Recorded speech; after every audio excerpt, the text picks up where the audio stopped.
Hello! Welcome back sa aking channel. Magluluto tayo ngayon ng kilawin.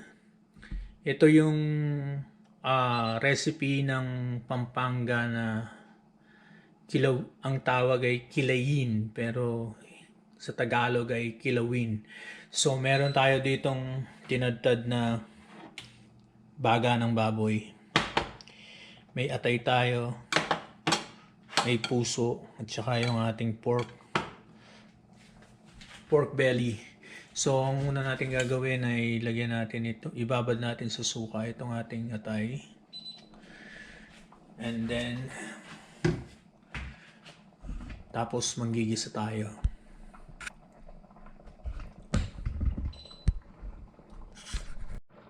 So, lagyan na natin yung ating garlic, saka yung sibuyas.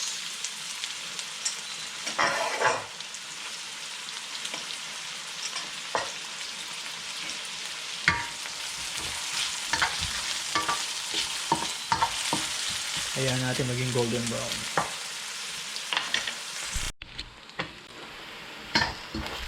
So unang ilalagay natin yung ating tinadtad na baga.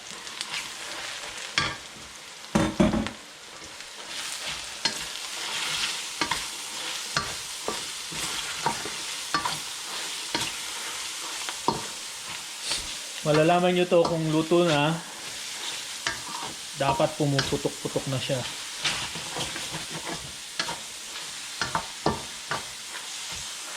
So continuous lang yung halo.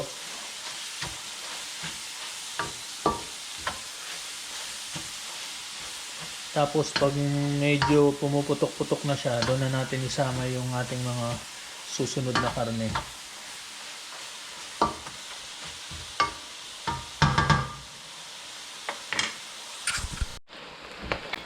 Kung maririnig nyo, pumuputok-putok na siya.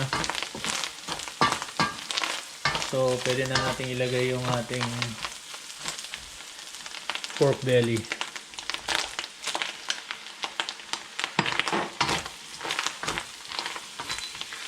Tsaka yung ating puso ng baboy.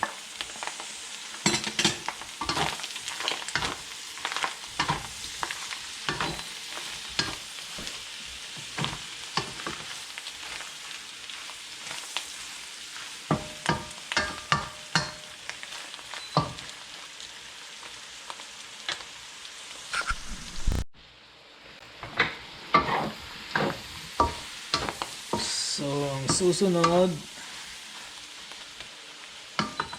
lagyan natin ng suka.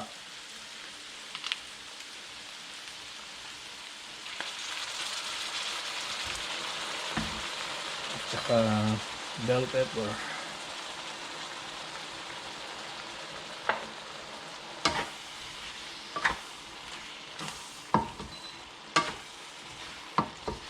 Sabi nila pag naglagay ka raw ng suka, huwag mong haluin. Hindi totoo yun.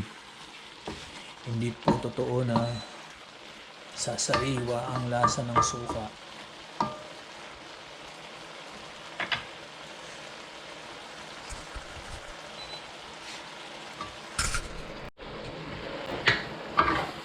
Konting halo pa. So lalagyan na natin siya ng tubig para lumambot. Pampalambot ba?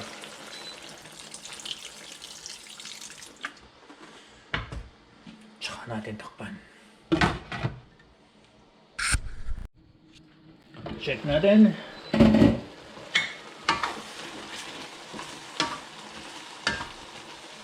So pwede na natin ilagay yung ating atay.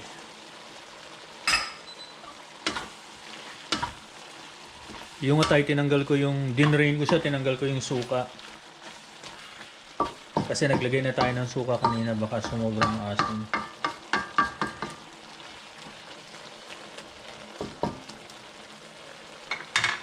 So, takpan natin uli. Pakuluan ng 5 minutes. Check ulit.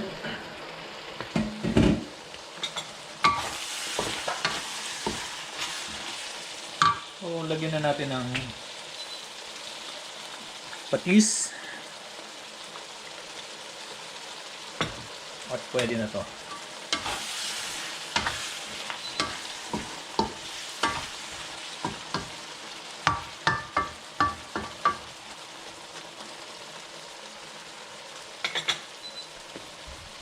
Yan na yung ating kilawin.